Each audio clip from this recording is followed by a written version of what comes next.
नमस्कार दोस्तों, simple voice के इस मंच पर आपका स्वागत है। ऑडियो कहानी में आज पेश है सआदत हसन मंटू की एक संवेदनशील कहानी, खोल दो। अमृतसर से स्पेशल ट्रेन दोपहर के 2 बजे चली और 8 घंटों के बाद मोगलपुरा पहुंची। रास्ते में कई आदमी मारे गए, मुसाफिर जख्मी हुए और कुछ इधर उधर भटक गए। सुबह के 10 बजे कैंप की ठंडी जमीन पर जब सिराजुद्दीन ने आंखें खोली और अपने चारों तरफ मर्दों, औरतों और बच्चों का एक उमड़ता समुद्र देखा तो उसकी सोचने समझने की कुव्वत और भी बूढ़ी हो गई। वह देर तक गंदले आसमान को टकटकी बांधे देखता रहा। यूं तो कैंप में हर तरफ शोर मचा हुआ था, लेकिन बूढ़े सिराजुद्दीन के कान तो जैसे बंद थे। उसे कुछ सुनाई नहीं देता था। कोई उसे देखता तो यही ख्याल करता कि वो किसी गहरी नींद में गर्क है, मगर ऐसा नहीं था। उसके होशो हवास गायब थे। उसका सारा वजूद शून्य में लटका हुआ था। गंदले आसमान की तरफ बगैर किसी इरादे के देखते देखते सिराजुद्दीन की निगाहें सूरज से टकराई। तेज रोशनी उसके वजूद के रेशे रेशे में उतर गई और वो जाग उठा। ऊपर तले उसके दिमाग में कई तस्वीरें दौड़ गई। लूट, आग, भागम भाग, स्टेशन, गोलियां, रात और सकीना। सिराजुद्दीन एकदम उठ खड़ा हुआ और पागलों की तरह उसने चारों तरफ फैले हुए इंसानों के समुद्र को खंगालना शुरू कर दिया। पूरे 3 घंटे बाद वो सकीना सकीना सकीना पुकारता कैंप की खाक छानता रहा, मगर उसे अपनी जवान इकलौती बेटी का कोई पता न मिला। चारों तरफ एक धांधली सी मची थी। कोई अपना बच्चा ढूंढ रहा था, कोई माँ, कोई बीवी और कोई बेटी। सिराजुद्दीन थक हार कर एक तरफ बैठ गया और दिमाग पर जोर देकर सोचने लगा कि सकीना उससे कब और कहां अलग हुई। लेकिन सोचते सोचते उसका दिमाग सकीना की माँ की लाश पर जम जाता, जिसकी सारी अंतड़ियां बाहर निकली हुई थी। उससे आगे वो और कुछ ना सोच सका। सकीना की मां मर चुकी थी। उसने सिराजुद्दीन की आंखों के सामने दम तोड़ा था, लेकिन सकीना कहां थी, जिसके बारे में मां ने मरते हुए कहा था, मुझे छोड़ दो और सकीना को लेकर जल्दी यहां से भाग जाओ। सकीना उसके साथ ही थी। दोनों नंगे पांव भाग रहे थे। सकीना का दुपट्टा गिर पड़ा था। उसे उठाने के लिए उसने रुकना चाहा था। सकीना ने चिल्लाकर कहा, अब्बा जी छोड़िए, लेकिन उसने दुपट्टा उठा लिया था। यह सोचते सोचते उसने अपने कोट की उभरी हुई जेब की तरफ देखा और उसमें हाथ डालकर एक कपड़ा निकाला। सकीना का वही दुपट्टा था, लेकिन सकीना कहां थी? सिराजुद्दीन ने अपने थके हुए दिमाग पर जोर दिया, मगर वो किसी नतीजे पर ना पहुंच सका। क्या वो सकीना को अपने साथ स्टेशन तक ले आया था? क्या वो उसके साथ ही गाड़ी में सवार थी? रास्ते में जब गाड़ी रोकी गई और बलवाई अंदर घुस आए थे तो क्या वो बेहोश हो गया था जो वे सकीना को उठा कर ले गए? सिराजुद्दीन के दिमाग में सवाल ही सवाल थे, जवाब कोई भी नहीं था। उसको हमदर्दी की जरूरत थी, लेकिन चारों तरफ जितने भी इंसान फंसे हुए थे सबको हमदर्दी की जरूरत थी। सिराजुद्दीन ने रोना चाहा, मगर आंखों ने उसकी मदद ना की। आंसू ना जाने कहां गायब हो गए थे।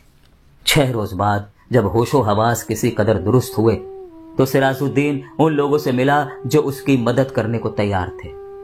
8 नौजवान थे जिनके पास लाठियां थी, बंदूकें थीं। सिराजुद्दीन ने उनको लाख लाख दुआएं दी और सकीना का हुलिया बताया। गोरा रंग है और बहुत खूबसूरत है। मुझ पर नहीं, अपनी मां पर थी। उम्र 17 बरस के करीब है।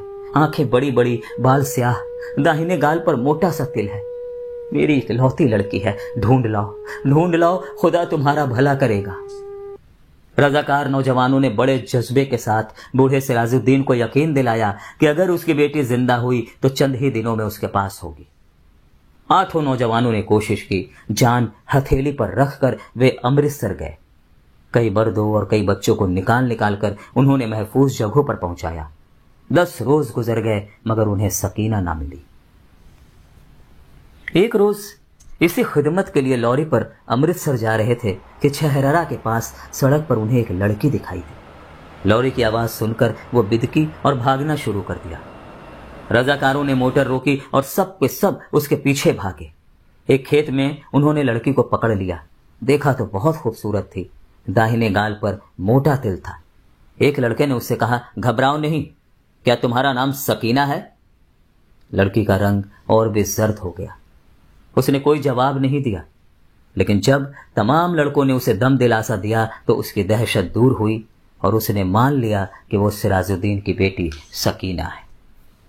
8 रजाकार नौजवानों ने हर तरह से सकीना की दिलजोई की। उसे खाना खिलाया, दूध पिलाया और लॉरी में बैठा दिया। एक ने अपना कोट उतार कर उसे दे दिया, क्योंकि दुपट्टा ना होने के कारण वो बहुत उलझन महसूस कर रही थी और बार बार बाहों से अपने सीने को ढकने की नाकाम कोशिश में लगी हुई थी। कई दिन गुजर गए। सिराजुद्दीन को सकीना की कोई खबर ना मिली।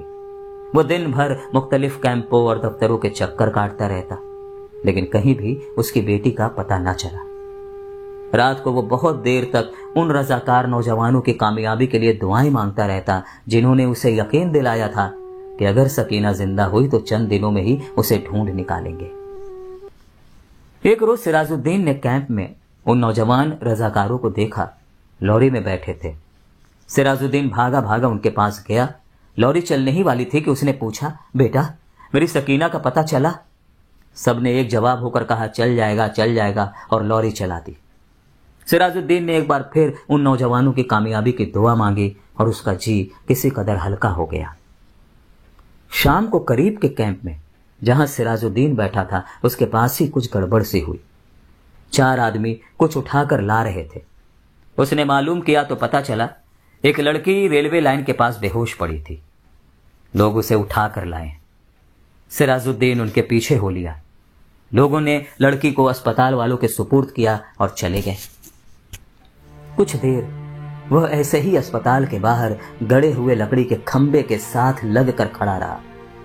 फिर आहिस्ता आहिस्ता अंदर चला गया। कमरे में कोई नहीं था। एक स्ट्रेचर था जिस पर एक लाश पड़ी थी। सिराजुद्दीन छोटे छोटे कदम उठाता उसकी तरफ बढ़ा। कमरे में अचानक रोशनी हुई। सिराजुद्दीन ने लाश के जर्द चेहरे पर चमकता हुआ तिल देखा और चिल्लाया, सकीना! डॉक्टर, जिसने कमरे में रोशनी की थी, ने सिराजुद्दीन से पूछा, क्या है? सिराजुद्दीन के हलक से सिर्फ इस कदर निकल सका, जी मैं इसका बाप हूं। डॉक्टर ने स्ट्रेचर पर पड़ी हुई लाश की नब्ज टटोली और सिराजुद्दीन से कहा, खिड़की खोल दो। सकीना के मुर्दा जिस्म में जुम्बिश हुई। बेजान हाथों से उसने इज़ारबंद खोला और सलवार नीचे सरका दी। बूढ़ा सिराजुद्दीन खुशी से चिल्लाया, जिंदा है, मेरी बेटी जिंदा है। डॉक्टर सिर से पैर तक पसीने में गर्क हो गया।